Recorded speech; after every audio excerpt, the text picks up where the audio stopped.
So hi guys, welcome back to my channel. So ayun guys, medyo ilang araw din ako hindi nakagawa ng content kasi nagkasakit tayo. So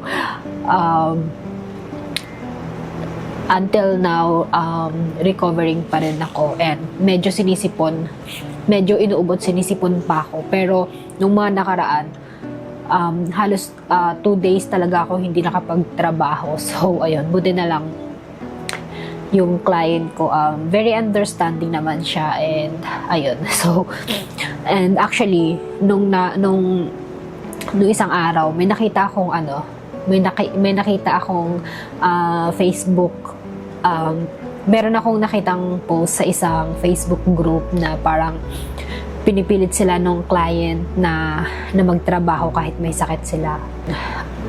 Ang ending na parang nag-resign na lang yung VA. Sobrang thankful ako na for the past few years or for the past years na freelancer ako. Sobrang thankful ako sa mga naging client ko pag may ganun, pag nagkakasakit. So, understanding naman siya. And for me as a freelancer, parang isa yun sa benefit na meron ka kasi alam mo yun, pwede kang kung tutuusin, pag freelancer ka, hawak mo yung oras mo. Pero syempre, merong time na you have to consider yung time ni client, ganun. Pero most of my client talaga, yung mga naging client ko before pa, very understanding sila pagdating sa anak, yung kunyari, hindi ka makapag-work pa ganitong oras kasi kailangan mong maghatid sa school, sa anak mo or something. Parang sila, medyo understanding sila pag pag alam nila na mami ka na, ganun. So, ayun, yung client ko ngayon, sobrang, pag kunyari may sakit yung anak ko, pwede akong umabsent or pwede akong magpaalam sa kanya na hindi ako makakapag-work. Pero syempre, di ba, hindi natin pwedeng umusuhin yung mga ganong client. So, ayun, talagang bihira. So, thankful din ako kasi kahit papaano, bihira ako magkasakit. And actually, ngayong taon, first time kong mag-leave ng nagkasakit ako. And ayun. So before nung hindi pa ako nakakapag-treatment sa TMJ ko, yung TMJD, lagi akong nagkaka-migraine noon and halos parang every month yata meron akong parang lagi akong nag-change ng day off dahil may sakit ako. Pero ayun, thankfully nung nakapagpa-treatment na ako ng TMJD ko, kahit paano na-less na yung migraine ko. Pero ayun, ngayon, nagkatrangkaso naman tayo. So parang uso kasi yung unang nagkatrangkaso yung anak ko, tapos nung gumaling siya ako naman, tapos ngayon, yung asawa ko naman yung may trangkaso. So ayun. Anyway guys, ayun nga, yung update ko lang dun sa Mercari thing namin na pag expand namin sa Mercari sana. Actually, ilang araw na or kahit noong mga nakaraan na nag-start kami gumamit ng List Perfectly.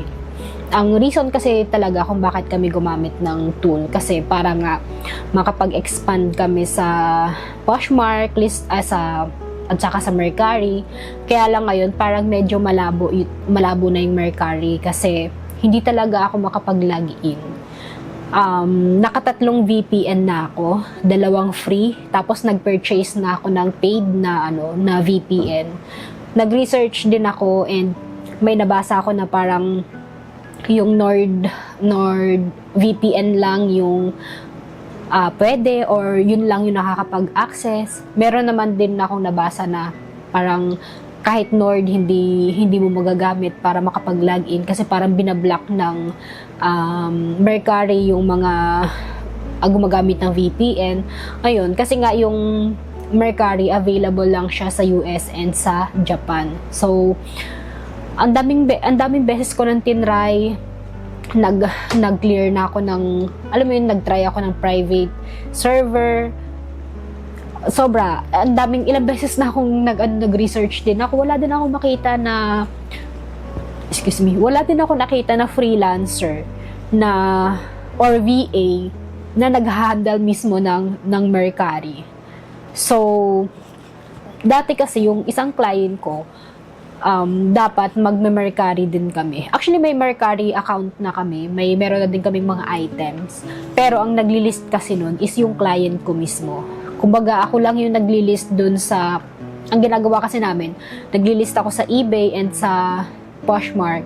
Tapos, siya yung naglilist nun sa Mercari kasi nga hindi nga namin ma-open. Actually, parang 2020 pa namin yung tinry nung isang client ko na maglist sa Mercari. Pero yun nga, hindi nga ako makapag-open or hindi ako makapag-login gamit yung account niya. Tapos tinatry ko na mag-create na account gamit yung email ko and password. Ang sinasabi is this app is not available on your region. Hindi talaga siya, kahit meron akong gamit na VPN, ganun pa din yung lumalabas. Ayun, parang sabi ko nga sa client ko, nag-usap kami kanina, medyo malabo yung Mercari. Parang ang dami ko nang tinry. Nag-purchase na din ako ng paid na VPN kasi tinry ko muna dun sa free kasi sabi ko baka mamaya hindi nga gumana, so itatry ko muna dun sa free. Kaya lang dun sa free ayaw pa din, and then nung sabi ko magpa-purchase na lang ako, $13.99 per month. So tinry ko muna na 1 month, and ayun, ayaw pa din. Ayun, pero hindi naman kami nakawala ng pag-asa. Sabi nga ng client ko, magre-research din daw siya, magtatanong-tanong din siya sa mga kakilala niyang VA. Kasi sabi niya, parang meron siyang tinanungan na VA and then sabi, nakakapag-list daw sa Mercari. So, hindi din niya alam kung bakit. Hindi ko rin alam kung bakit hindi ako makapag-login. Meron bang specific na browser na pwede, or hindi ko alam kung meron pa akong kailangang i-change sa settings ng computer ko para makapag-login ako. Hindi ko alam. Kasi yung mga seller na napapanood ko sa YouTube na nagbebenta sa Mercari, parang wala silang VA or sila mismo yung naglilist ng items doon sa Mercari account nila. And nagtatry din ako maghanap ng listing tool na pwede sa Mercari, like yung Inkfrog. Yung Inkfrog kasi makakapag-list ka ng items doon gamit yung Inkfrog, tapos mapupunta na yun dun sa eBay mismo ni client na hindi mo kailangan mag-login dun sa eBay account ng client mo. So, naghahanap ako ng tools na pwedeng ganun din sa Mercari, na hindi ko kailangan mag-login sa Mercari. Kumbaga, dun lang ako sa tool maglalagin. Tapos, dun ako magli-list, and then yung listing mapupunta na sa Mercari. So, yun yung hinahanap ko. Dun kasi sa List Perfectly, kailangan mo pa rin talagang mag-login dun sa mismong Mercari account ni client para makapag-list ka.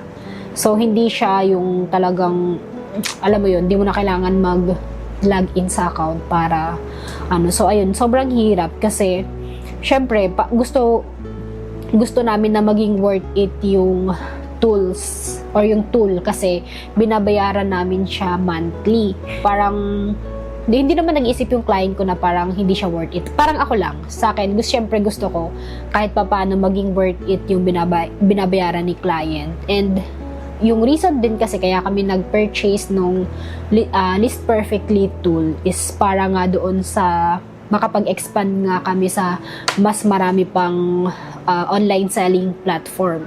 So ngayon, sabi ko dun sa client ko, mag-try muna kami ng iba, like yung Depop or basta marami pang pwede din, gusto ko din sanang i-suggest yung Shopify, kaya lang sa Shopify kasi kailangan mong i-market yung website mo. Kailangan mong mag-ads. Hindi kagaya sa eBay na meron ng sariling market ang eBay. Ang Poshmark meron na din. Kahit pa paano hindi mo na kailangan mag-run ng ads. Pero pag sa Shopify kasi, kailangan mo talagang i-market yun. Kasi parang sariling website mo yun. So, ayun, nag-iisip pa ako or nagtatry pa ako mag-research kung ano pa yung pwedeng e-commerce platform na pwede namin ipalit sa Mercari.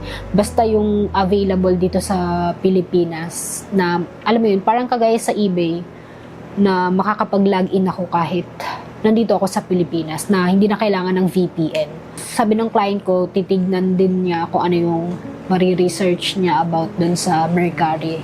Kung wala daw talaga, so wala. Anong gagawin namin, 'di ba? Kung hindi talaga pwede. Pero nagtataka din ako bakit ayaw kaya gumana nung VPN. Kasi yung ibang mga naging may mga yung sa Amazon dati. Kailangan mo mag-VPN kasi parang hindi rin siya masyadong pag nasa Pilipinas ka, yung mga items meron hindi nakikita. Parang mas mabilis mo siya nakikita pag naka-VPN ka. So, parang ganun. Pero ewan ko dito sa Mercari, bakit napakahigpit naman niya, char.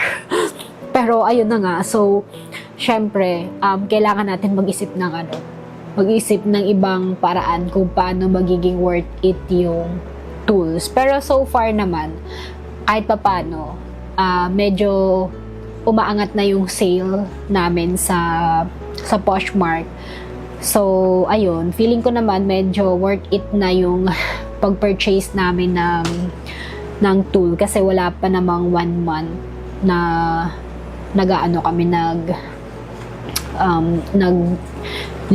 naglilist doon sa Poshmark. So, kahit pa paano, unti-unti nang nagkakaroon ng sale. Hindi kagaya nung mga parang first week namin na halos parang after 3 days, after 3 days ulit, isa ulit. So, ayun. So, yun lang muna yung update for today's video, guys. And see you on my next vlog. So, please don't forget to like and subscribe to my channel. And kung may tanong kayo about sa freelancing and sa eBay, Poshmark, so, ayan, i-message nyo lang yan dito sa YouTube channel ko. So, yun lang, guys. Bye!